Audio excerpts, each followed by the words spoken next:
Hello दोस्तों।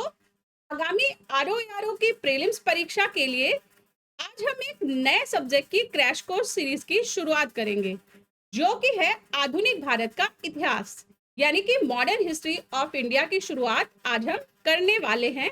और ये सीरीज का लेक्चर नंबर 1 है।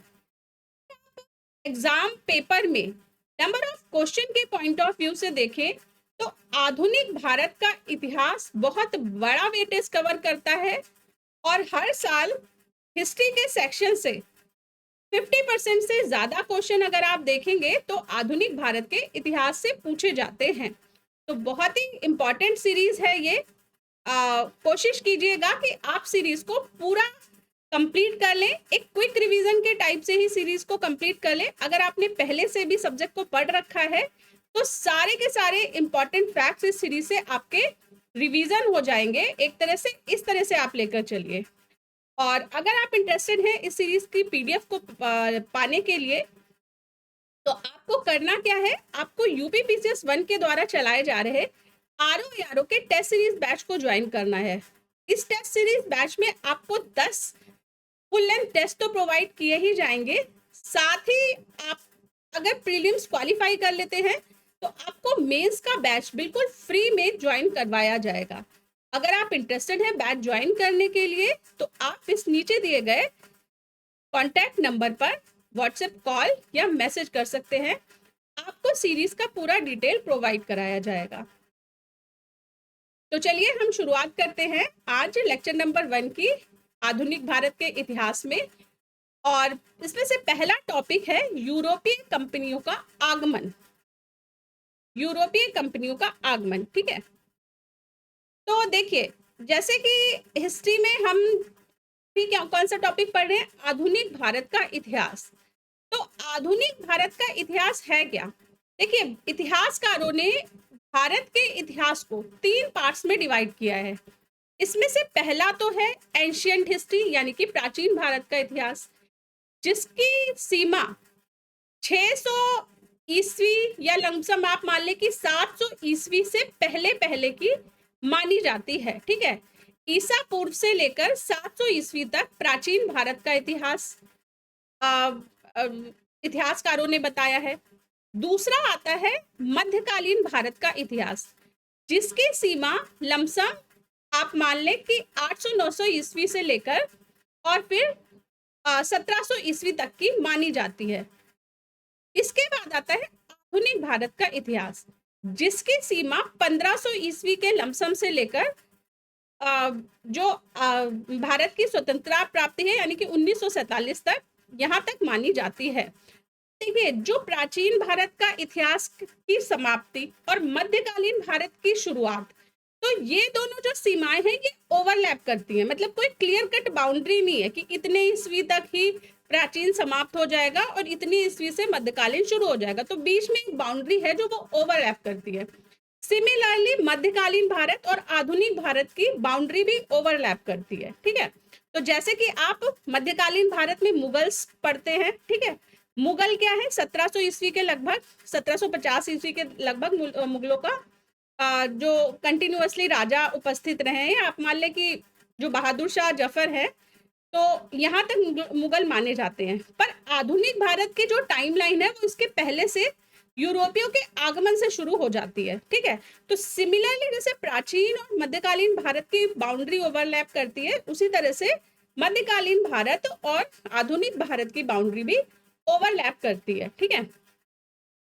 लेकिन जब हम इतिहास को पढ़ते हैं बाइफरकेट करके प्राचीन, मध्य और आधुनिक में, तो हम टॉपिक वाइज पढ़ते हैं, ठीक है, ना कि हम ईस्वी के अनुसार पढ़ते हैं इसको। तो जो भारत में आधुनिक भारत का इतिहासकारों ने बताया है, उसे यूरोपीय के आगमन के साथ ही बताया है, ठीक है। सिमिलर टाइम में क्या था कि उत्तर भारत में मुगलों का शासन था और दक्षिण भारत में अलग अलग राजाओं का शासन हुआ करता था, ठीक है। तो आपको पता है कि पूरे भारत पे किसी एक राजा का शासन नहीं था, अलग अलग क्षेत्र में अलग अलग राजाओं का शासन हुआ करता था, ठीक है। तो हम 1500 के बाद से आधुनिक भारत का इतिहास शुरू करेंगे। तो पहला इसमें से टॉपिक है यूरोपीय कंपनियों का आगमन। तो सबसे पहले मध्यकाल में भारत से संबंध स्थापित करने वाले पुर्तगीज थे। ठीक है, सबसे पहले यूरोप से भारत में जिनका प्रवेश हुआ था वो थे पुर्तगाली। और प्रथम पुर्तगाली वास्को डिगामा 1498 ईस्वी को कालीकट के तट पर पहुंचा था। और वास्को डिगामा की सहायता, देखिए पहले कैसे आते थे यूरोप से, पहले अभी तो क्या है, अभी तो सुएज नहर आपने देखा होगा कि जो भूमध्य सागर है वहां से मिस्र से सुएज नहर काट दी गई है, ठीक है, भारत में पहुंचने के लिए। लेकिन जब पहले सुएज नहर नहीं थी तो क्या करते थे, यूरोपियंस जो थे वो अफ्रीका के पश्चिमी तट से पूरा घूम कर नीचे साउथ अफ्रीका होते हुए फिर घूमकर भारत में पहुंचते थे। ठीक है, उस समय टेक्निक इतनी विकसित नहीं थी कि भारत का एग्जैक्ट रास्ता पता लगाया। तो एक अब्दुल माजिद नाम का व्यापारी थे, इनकी सहायता से पुर्तगाली नागरिक वास्को डिगामा भारत में पहुंचे थे। ठीक है, और भारत में वो किस शासक से मिले थे, तो वो कालीकट के शासक जमोरिन से मिले थे। ठीक है, तो ये याद रखिएगा कि जमोरिन ने उनका स्वागत किया था पुर्तगाली नागरिक वास्को डिगामा का। तो एक तरह से ये आप कह सकते हैं कि वास्को डिगामा ने भारत का रास्ता खोजा था। ठीक है, और इसके बाद से फिर एक एक करके जो अलग अलग यूरोपीय देश थे उनके नागरिक भारत पहुंचने लगे थे, या उनके व्यापारी आप बोल दीजिए, वो भारत में पहुंचने लगे थे। उसके बाद आते हैं कि फ्रांसिस्को द अल्मीडा, बहुत इंपॉर्टेंट नाम है।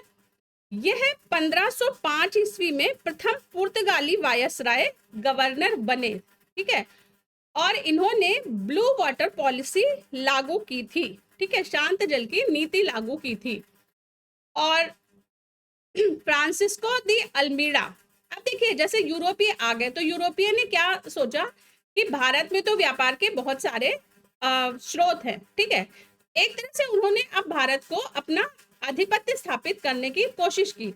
लेकिन पहले से भारत पर जिन शासकों का, मतलब वो जिस क्षेत्र में आए थे वहां पर जिन शासकों का शासन हुआ करता था, उनके साथ स्वाभाविक सी बात है कि अगर कोई बाहर से आएगा तो वो शासक अपोज करेंगे। ठीक है, तो उनके युद्ध हुए उस क्षेत्र के शासकों से। तो इसी क्रम में जैसे 1498 में फ्रांसिस्को क्या बोलते हैं, वास्को डिगामा आए थे। ठीक है, उसके बाद फ्रांसिस्को दी अल्मीडा 1505 ईस्वी में पुर्तगाली वायसराय बने। ठीक है, और इन्होंने ब्लू वाटर पॉलिसी लागू की। अब उसके बाद 1508 में इन्होंने युद्ध किया गुजरात के शासक के साथ। ठीक है, इस युद्ध को नाम है चौल का युद्ध। और चौल के युद्ध में ये गुजरात के शासक से परास्त हुए। ठीक है, नेक्स्ट 1509 ईस्वी में दीव के युद्ध में महमूद बेगड़ा मिस्र और तुर्की शासकों को पराजित किया और द्वीप पर अधिकार कर लिया। ठीक है, तो ये याद करिएगा। उसके बाद वास्को डिगामा 3 महीने भारत रहा था और पुनः 1502 में दूसरी बार भारत आया था। ठीक है, तो 1498 में वो होकर गया, उसके बाद 1502 में फिर से वो भारत आया। और 1500 में पेड्रो अल्वरेज कैम्ब्राल के नेतृत्व में 2 जहाजी बेड़े भारत आए थे। ठीक है, तो ये भी याद रखिएगा। देखिए जैसे वास्को डिगामा ने भारत का रास्ता खोजा, तो अगर किसी को आइडिया है वर्ल्ड हिस्ट्री का तो आपको पता होगा कि 1500 ईस्वी में यूरोप में क्या हुआ था, यूरोप में पुनर्जागरण की शुरुआत हुई थी। ठीक है, और इसी क्रम में दुनिया की खोज की भी उत्सुकता बढ़ी थी यूरोपीय देशों में। तो अलग अलग देशों के राजाओं ने क्या करा था कि विश्व को खोजने के लिए अपने बेड़ों को भेजना शुरू करा था। ठीक है, तो जैसे कि पुर्तगाली के वास्को डिगामा ने भारत की खोज की, इसी तरह से ब्रिटेन ने भी अपना जहाजी बेड़ा भेजा। तो ब्रिटेन के कैप्टन कुक ने ऑस्ट्रेलिया की खोज की। इसी तरह कोलंबस ने अमेरिका की खोज की और हॉलैंड के तस्मान ने तस्मानिया और न्यूजीलैंड की खोज की। ठीक है, अलग अलग देशों, तो एक तरह से क्या है कि यूरोपीय देशों में ना कंपटीशन हो गया था कि कौन सा देश यूरोप के अलावा और कितने ज्यादा देशों पर अपना अधिकार कर सकता है। तो एक तरह से उसको क्या बोलते हैं कि स्ट्रांग होने का सिंबल माना जाना लगे था दूसरे देशों पर अधिकार करने को। ठीक है, तो जैसे कि आपने अभी हम आगे पढ़ेंगे कि भारत में अधिकार के लिए भी अलग अलग यूरोपीय देशों के मध्य में क्लैशेस हुए। ठीक है, उनमें लड़ाइयां हुई, जैसे कि फ्रांस और ब्रिटेन के बीच में, फ्रांस और इंग्लैंड के बीच में युद्ध हुए थे कि भारत पर कौन अपना अधिकार करेगा। ठीक है, तो इस तरह से आप याद रखिएगा। चलिए, तो फिलहाल हम पढ़ रहे हैं कि अभी पुर्तगाली, तो सबसे पहले पुर्तगाली आए थे। पुर्तगालियों में अल्फांसो डी बुकर्क 1509 से 1515 ईस्वी के ड्यूरेशन में इनका भारत में टाइम माना जाता है। ठीक है, और भारत में पुर्तगाली कंपनी का ये वास्तविक संस्थापक माना जाता है। ठीक है, तो भारत में पुर्तगाली का वास्तविक संस्थापक। अब देखिए 1498 में वास्को डी गामा आए, वो वापस गए तो उन्होंने अपने राजा को बताया जाके कि भाई भारत में तो बहुत सारे व्यापार के स्रोत हैं और अगर हम अपनी कंपनी स्थापित करेंगे तो हम बहुत अच्छा उससे प्रॉफिट गेन कर सकते हैं। इसी क्रम में फिर यूरोपीय कंपनियों का आगमन शुरू हुआ भारत में। ये कंपनियां बेसिकली क्या थी, इंपोर्ट एक्सपोर्ट टाइप कंपनियां थी। ठीक है, तो जैसे कि भारत के सामानों का निर्यात करना, इस तरह से आप इन कंपनियों को समझ सकते हैं। मतलब ऐसे मैन्युफैक्चरिंग भी आप बोल सकते हैं या इंपोर्ट एक्सपोर्ट कंपनी की तरह भी इनको ले सकते हैं। ठीक है, तो एक कंपनी का नाम था। तो पहले नंबर पे पुर्तगाली आई। अभी आप आगे देखेंगे कि इसी प्रकार से फिर बाद में 1600 में ब्रिटिश ईस्ट इंडिया कंपनी आई थी। ठीक है, तो उसके बाद क्या हुआ कि 1510 में, अब पहले तो ये कंपनी भारत में आई, उसके बाद कंपनी आने के बाद क्या करती थी कि धीरे धीरे वहां के जो राजा होते थे, स्थानीय राजा होते थे, उनको हराकर उस जगह पर अपना अधिकार स्थापित कर लेती थी। तो इसी क्रम में 1510 में बीजापुर के आदिल शाह से गोवा को छीन लिया। ठीक है, किसने छीन लिया? अल्फांसो डी बुकर्क ने।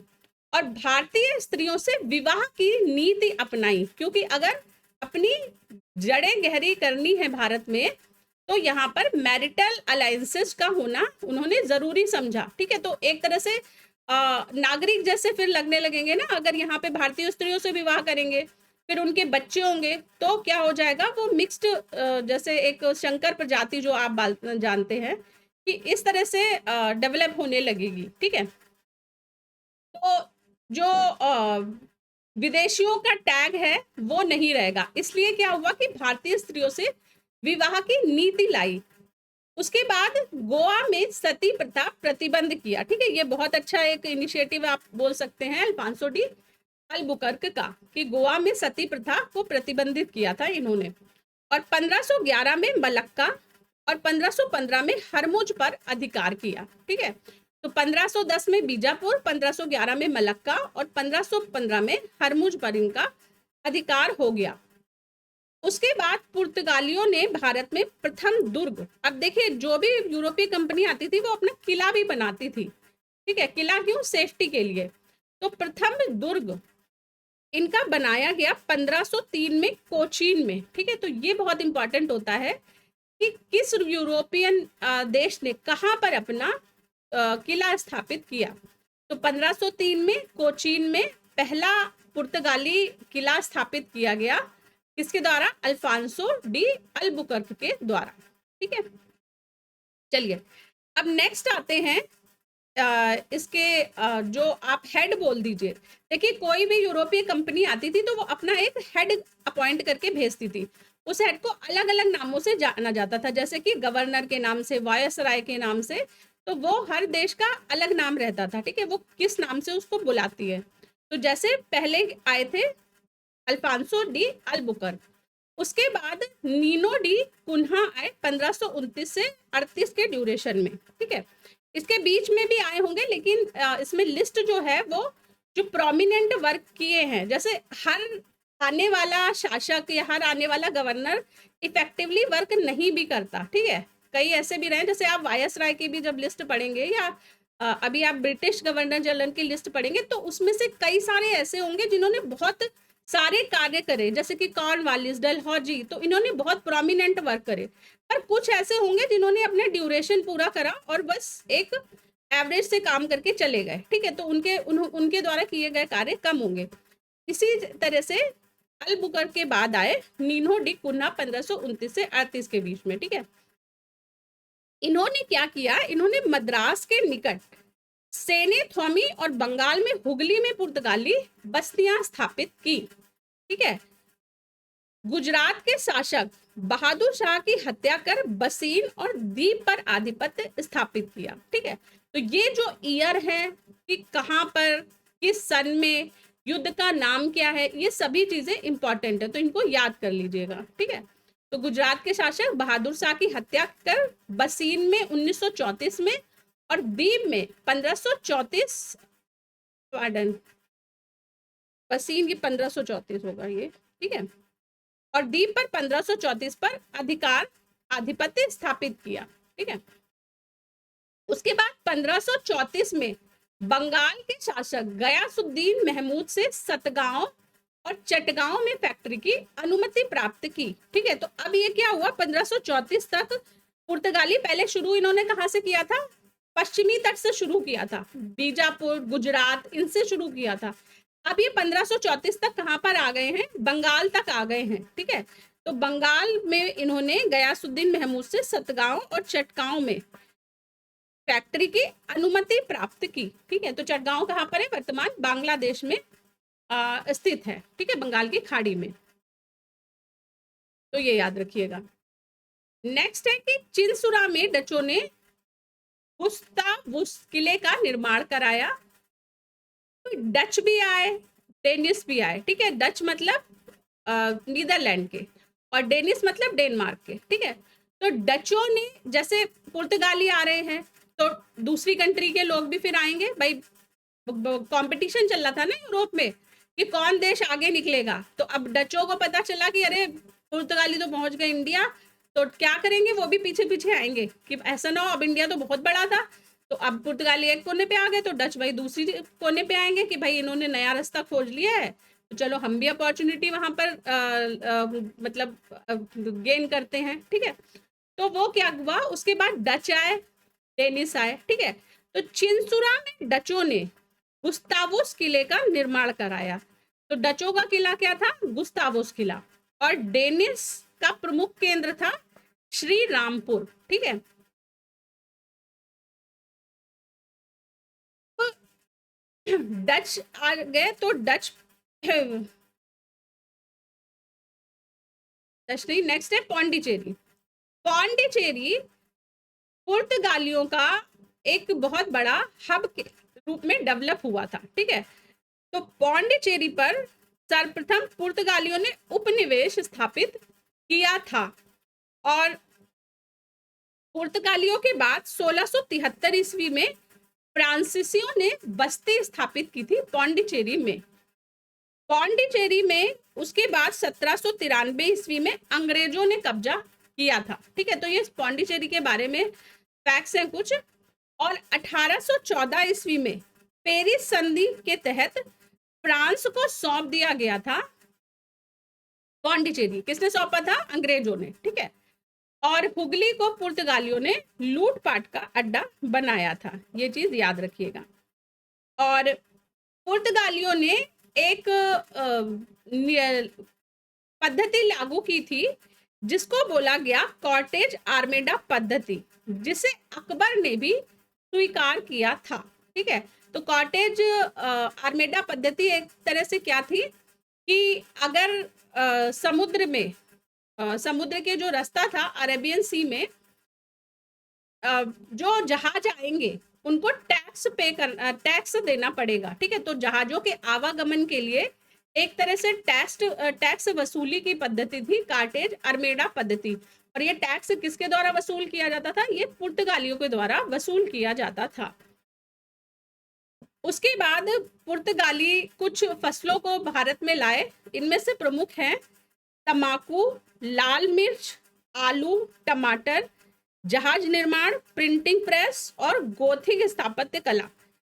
तो आप इमेजिन कर सकते हो कि आलू और टमाटर 1500 ईस्वी से पहले भारत में पॉपुलर नहीं थे।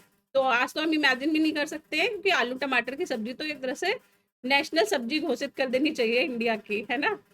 तो लेकिन ये पुर्तगाली भारत में लाए थे, मतलब यूज होती होगी पहले भी, पर बहुत छोटे स्केल पे शायद होती होगी, राजा वाजा खा लेते होंगे क्योंकि उन लोगों के मतलब अफोर्ड कर सकते होंगे, लेकिन नॉर्मली इतनी पॉपुलर नहीं थी ये सब्जियां। पर पुर्तगाली जब लाए तो फिर इनकी धीरे धीरे खेती छोटे लेवल पे शुरू होती है, फिर बड़े लेवल पे, और धीरे धीरे आज जो है, आज तो एक तरह से आलू हमारी मुख्य, आप बोल दीजिए कि मेन वेजिटेबल ही है भारत की। ठीक है, तो तम्बाकू, लाल मिर्च, आलू, टमाटर, ये मेन सब्जियां।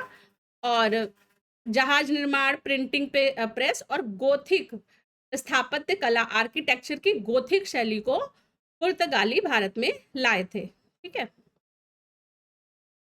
नेक्स्ट 1632 में शाहजहां ने पुर्तगालियों को हुगली से भगाया था। ठीक है, ये याद कर रखिएगा कि हुगली से 1632 ईस्वी में शाहजहां ने पुर्तगालियों को भगाया था। उसके बाद 1661 में पुर्तगाली राजकुमारी कैथरीन का विवाह ब्रिटिश राजकुमार चार्ल्स द्वितीय से हुआ था और मुंबई दहेज में प्राप्त हुआ था। तो भारत का जो मुंबई है वो पुर्तगालियों ने ब्रिटिश को दहेज में दे दिया था। ठीक है, और इस जो मुंबई था, इससे 1668 में 10 पाउंड वार्षिक किराए पर ब्रिटिश कंपनी को दे दिया था। ठीक है, तो ये याद रखिएगा। नेक्स्ट है कि कासिम बाजार फैक्ट्री के प्रमुख जॉब चरनाक ने व्यापार केंद्र हुगली के स्थान पर सुतनौती को चुना था और कलकत्ता की स्थापना की थी। तो ये बहुत इंपॉर्टेंट चीज है कि कलकत्ता की स्थापना किसने की थी? जॉब चरनाक ने की थी। ठीक है, उसके बाद भारत में प्रथम नगर निगम, फर्स्ट म्यूनिसिपैलिटी की स्थापना 1688 ईस्वी में मद्रास में की गई थी। ठीक है, तो ये भी बहुत इंपॉर्टेंट फैक्ट है। नेक्स्ट है कि सर्वप्रथम संयुक्त पूंजी कंपनी 1600 ईस्वी में बनी और जिसको अंग्रेज ईस्ट इंडिया कंपनी के या ब्रिटिश ईस्ट इंडिया कंपनी के नाम से जाना गया। इसके बाद 1602 में डच कंपनी बनी। ठीक है, तो 1600 ईस्वी में ब्रिटिश ईस्ट इंडिया कंपनी या अंग्रेज ईस्ट इंडिया कंपनी, और 1602 में डच ईस्ट इंडिया कंपनी की स्थापना हुई। ठीक है, डच कंपनी। और डच कहाँ के थे? ये हॉलैंड के निवासी थे। ठीक है, नेक्स्ट डचों ने पुर्तगालियों को पराजित किया था और कोच्चि में फोर्ट विलियम का निर्माण कराया था। ठीक है, तो फोर्ट विलियम की स्थापना किसने की थी? डचों ने की थी। नेक्स्ट है कि ब्रिटिश ईस्ट इंडिया कंपनी में विजयनगर के एक प्रतिनिधि से पट्टे पर जमीन लेकर मद्रास में फैक्ट्री स्थापित की थी। ठीक है, मद्रास में factory British east India company ने स्थापित की थी, ये याद रखिएगा। नेक्स्ट है लीवेंट कंपनी। लीवेंट कंपनी को 1592 में स्थल मार्ग से भारत में व्यापार का अधिकार प्राप्त हुआ। पहले क्या थे? जो व्यापार होते थे वो जल मार्ग से होते थे, पर 1592 में स्थल मार्ग से व्यापार का अधिकार प्राप्त हुआ। तो स्थल मार्ग के कैसे? जैसे यूरोप से, फिर टर्की से, इस्तांबुल से होते हुए, और उसके बाद मिडल ईस्ट से होते हुए भारत में पहुंचने का अधिकार प्राप्त हुआ था। नेक्स्ट है कि 31 दिसंबर 1600 में महारानी एलिजाबेथ प्रथम ने ईस्ट इंडिया कंपनी को अधिकार दिया कि यह भारत में अपना व्यापार स्थापित कर सकती है।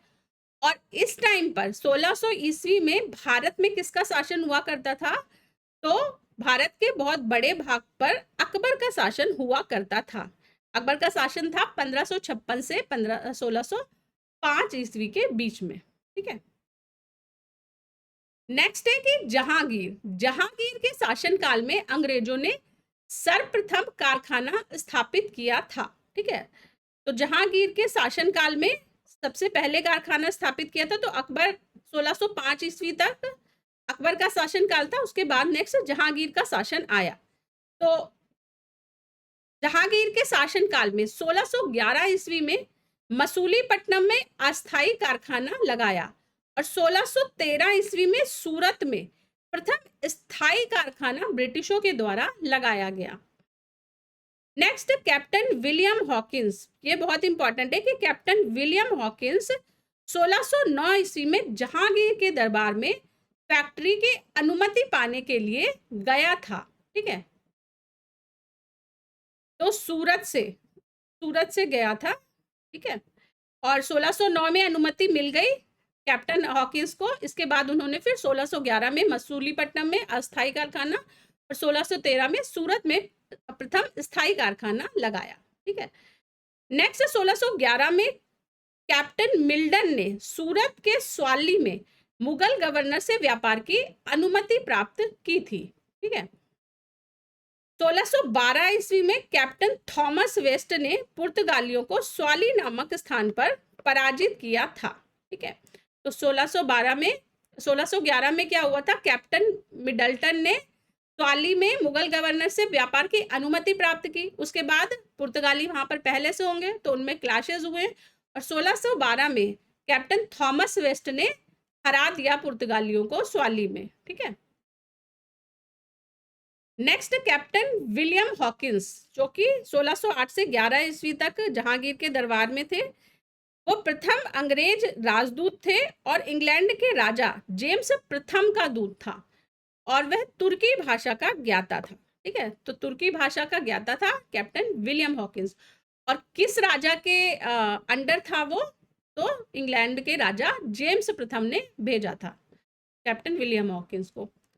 नेक्स्ट है 1616 ईस्वी में सूरत में डचों द्वारा फैक्ट्री लगाई गई और फ्रांसीसी द्वारा 1688 में प्रथम कारखाना बनाया गया। ठीक है, तो ये याद रखिएगा।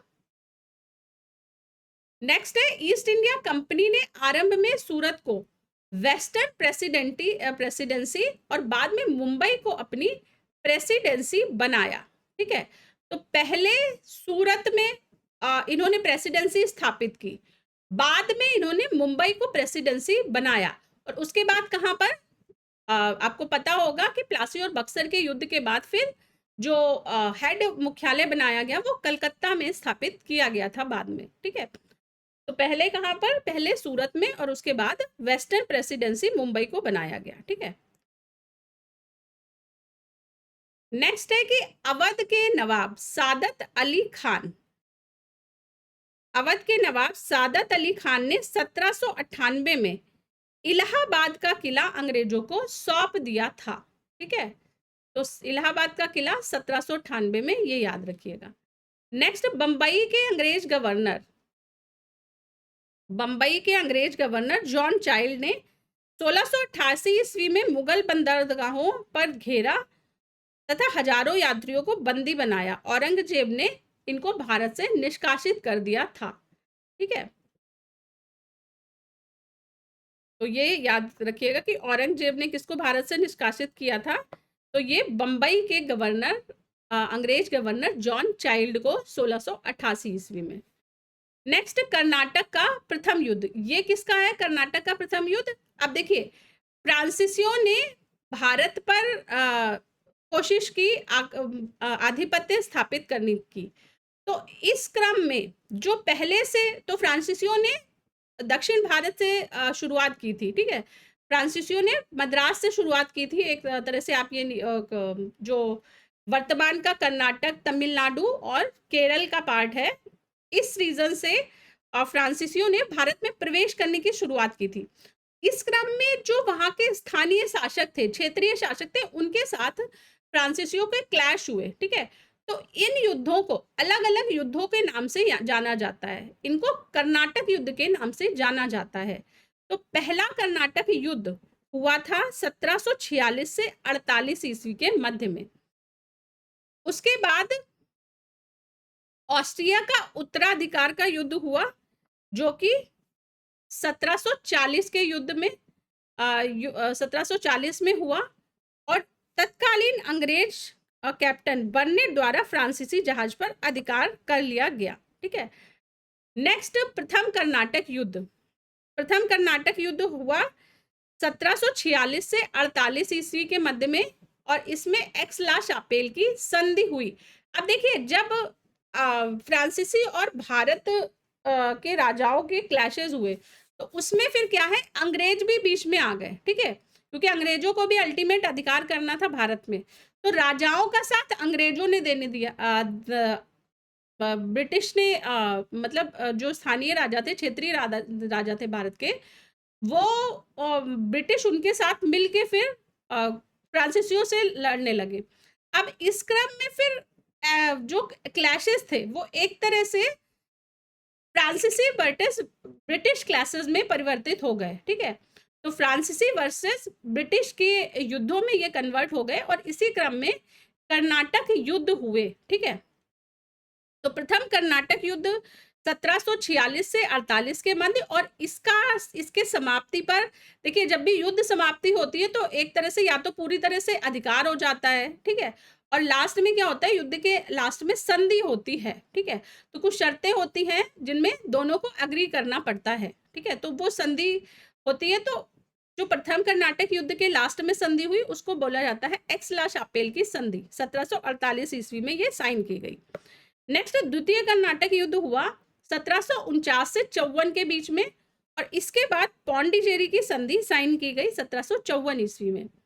तृतीय कर्नाटक युद्ध हुआ 1758 से 63 के बीच में और इसके लास्ट में पेरिस की संधि साइन की गई 1763 में। ठीक है, तो ये सभी युद्ध और इसमें कौन सी संधि हुई है, किस युद्ध के बाद में, किस कर्नाटक युद्ध के बाद में कौन सी संधि, ये सभी इंपॉर्टेंट हैं। तो एक तरह से आप ये समझ लीजिए कि इस पीडीएफ में जितने भी शब्द लिखे हैं वो सारे ही शब्द इंपॉर्टेंट हैं।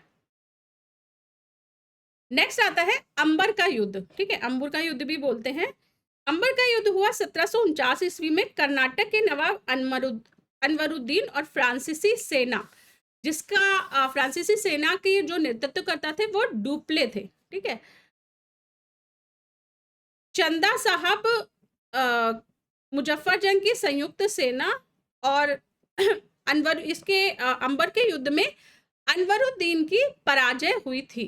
ठीक है, तो किसके किसके बीच हुआ था ये, कर्नाटक का नवाब अनवरुद्दीन और फ्रांसीसी सेना चंदा साहब मुजफ्फर जंग की संयुक्त सेना के बीच में हुई थी ये अंबर का युद्ध। ठीक है, और ड्यूप्ले का नाम आया तो ड्यूप्ले कौन थे, तो ड्यूप्ले प्रथम यूरोपियन था जिसने भू अर्जित करने के उद्देश्य से भारतीय राजाओं के झगड़े में भाग लिया था।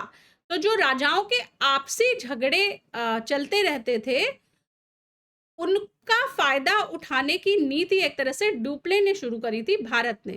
ठीक है, और क्यों शुरू करी थी, जिससे कि उसको भू अर्जन हो सके। मतलब जो ड्यूप्ले था वो फ्रांसीसी गवर्नर था और क्या बोलते हैं, जमीन पर आधिपत्य स्थापित करने के लिए भारतीय राजाओं के झगड़ों में भाग लेना शुरू किया था और पहली बार यूरोपीय सेना को भारतीय राज दरबार में भारतीय व्यय पर नियुक्त करवाया।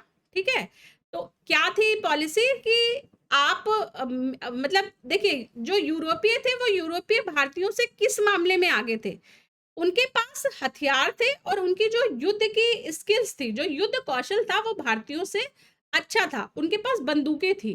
तो ड्यूप्ले ने क्या बोला कि मैं आपको मैन पावर दूंगा, मैं आपको सैनिक दूंगा अच्छे हथियारों के साथ में। ठीक है, स्किल्ड सैनिक दूंगा, पर आपको क्या करना है कि आपको अपने दरबार में उनको रखना है और जो सेना का खर्च होगा वो भी आपको करना है। ठीक है, एक तरह से सर्विस प्रोवाइडर की तरह ड्यूप्ले ने शुरुआत की, लेकिन अल्टीमेट एम क्या था, अल्टीमेट एम था उस क्षेत्र पर अपना अधिकार करना। ठीक है, तो सर्विस प्रोवाइडर से एक तरह से एडमिनिस्ट्रेटर या आप बोल दे कि एक्वायर मतलब क्या बोलेंगे उसको कि अधिग्रहण की नीति जो था वो अल्टीमेट, उनका अधिग्रहण करना उनका अल्टीमेट उद्देश्य रहा था। नेक्स्ट है कि यूरोपीय हितों के लिए भारतीय राजनीति में हस्तक्षेप किया था ड्यूप्ले ने। ठीक है, तो लॉर्ड ड्यूप्ले के नाम से भी जानते हैं इनको। Next, French east India company, ये हम देख लेते हैं। तो फ्रेंच ईस्ट इंडिया कंपनी सन 1664 ईस्वी में फ्रांस के सम्राट लुई 14वें के मंत्री कोलबर्ट द्वारा स्थापित की गई थी और इसका निर्माण राज्यों द्वारा किया गया था, खर्च सरकार द्वारा किया गया था और सरकारी व्यापारिक कंपनी थी यह फ्रेंच ईस्ट इंडिया कंपनी, जबकि ब्रिटिश ईस्ट इंडिया कंपनी जो थी वो प्राइवेट कंपनी थी। ठीक है, उसको जो अप्रूवल था वो तो ब्रिटिश गवर्नमेंट का था, पर उसका जो संचालन करते थे वो सरकारी संचालन नहीं था। ठीक है, तो वो प्राइवेट संचालन था। तो यही रीजन माना जाता है कि क्यों फ्रेंच ईस्ट इंडिया कंपनी बाद में जाकर फेल हो गई, क्योंकि सरकारी कंपनी थी। ठीक है, तो सरकारी जैसे काम होता है ढीला ढाला चलता रहता है, पर प्राइवेट अगर जो होता है वो बेनिफिट ओरिएंटेड कंपनी होती है, इसीलिए ब्रिटिश ईस्ट इंडिया कंपनी आगे निकल गई फ्रेंच ईस्ट इंडिया कंपनी से, ऐसा एक रीजन माना जाता है। ठीक है, तो ये सरकारी कंपनी थी। और 1668 ईस्वी में फ्रैंकोइस कैरो द्वारा सूरत में प्रथम फ्रांसीसी फैक्ट्री स्थापित की गई थी। ठीक है, तो क्या बोलते हैं, ब्रिटिश ने कब स्थापित कर ली थी? ब्रिटिश ने तो स्थापित कर ली थी अपनी कंपनी सूरत में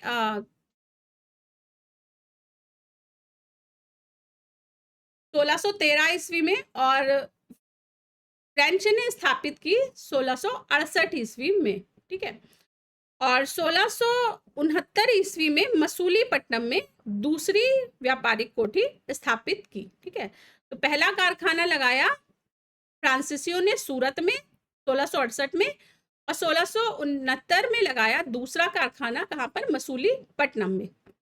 उसके बाद 1674 ईस्वी में पौंडीचेरी में फोर्ट लुइस भी बोलते हैं, फोर्ट लुइस का निर्माण कराया फ्रांसीसियों ने, और इसका निर्माण कराया था फ्रैंको मार्टिन द्वारा। ठीक है, तो ये इंपॉर्टेंट फैक्ट है। नेक्स्ट हम देख लेते हैं डच कंपनी। तो अभी हमने क्या देख ली? ब्रिटिश, फ्रांसीसी कंपनी, पुर्तगाली हो गए, ब्रिटिश हो गए, फ्रांसीसी। अब आते हैं डच। तो डच कंपनी डचों द्वारा 1602 ईस्वी में कंपनी की स्थापना की गई। पहली फैक्ट्री डचों ने 1605 में मसूलीपट्टनम में स्थापित की। बंगाल में पहली फैक्ट्री 1627 में पिपली में स्थापित की। तो देखिए, जो भी आप फैक्ट्री देख रहे होंगे, फैक्ट्री ज्यादातर फैक्ट्री की जो स्थापना की गई वो कहाँ पर की गई? वो कोस्ट पर की गई। ठीक है, जो समुद्र तटीय क्षेत्र थे वहां पर स्थापना की गई कंपनीज की। क्यों की गई? क्योंकि वहां से निर्यात, आयात निर्यात इजी था, क्योंकि जो यूरोपियन कंपनी थी उनके आवागमन का प्रमुख मार्ग क्या था? वो समुद्री मार्ग था। ठीक है, तो समुद्री मार्ग की वजह से जो उनके जहाज आते जाते थे तो उनको कन्वीनियंट पड़ता था तटों पर ही फैक्ट्री स्थापित करना। ठीक है, तो जैसे भी आप जगह देखेंगे तो तटीय क्षेत्र हैं ये। नेक्स्ट 1653 में चिंसुरा में फैक्ट्री स्थापित की डचों ने, और कंपनी का नियंत्रण डच सरकार के हाथ में था। और डचों के जो युद्ध हुए, अब फिर से वही बात है कि जितनी भी यूरोपीय कंपनी आई उनमें आपस में भी युद्ध हुए। ठीक है, तो डचों और अंग्रेजों के मध्य बेदारा का युद्ध हुआ था 1759 ईस्वी में, और इसे एक तरह से निर्णायक युद्ध माना जाता है कि इसके बाद से, इससे पहले भी युद्ध होते रहते, पर बेदारा का युद्ध एक तरह से क्लाइमेक्स युद्ध बोल दीजिए कि इसके बाद से डच चले गए थे फिर इंडिया छोड़कर। ठीक है, तो 1759 ईस्वी में अंग्रेज और डचों के मध्य बेदारा का युद्ध, और डचों का इस युद्ध के साथ ही भारत में पतन हो गया था।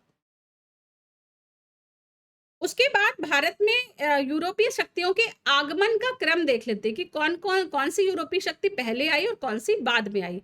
तो सबसे पहले हमने देखा कि पुर्तगाली आए 1498 ईस्वी में वास्को डी गामा के साथ ही। फिर डच 1605 ईस्वी में आए, अंग्रेज 1612 ईस्वी में, और फ्रांसीसी आए 1668 ईस्वी में। ठीक है, तो क्रम कैसे याद करेंगे? कुछ भी कर लीजिए कि पी डी और ब्रिटिश एक अंग्रेज या ब्रिटिश इसको लिख दीजिए PDBF, ठीक है। तो PDBF, PDF होता है ना, तो PDBF कर लीजिए उसको। तो पुर्तगाली, डच, ब्रिटिश और फ्रांसीसी, ठीक है, इस तरह से क्रम है इनका आने का। नेक्स्ट, शोरा अफीम बिहार से प्राप्त किया जाता था, ठीक है। तो शोरा और अफीम की व्यापार करते थे कंपनीज, और ये कहाँ से प्राप्त होता था, ये बिहार से प्राप्त होता था। उसके बाद एक्सला शापेल की संधि हमने देखी थी प्रथम कार्नेटिक युद्ध में के बाद में।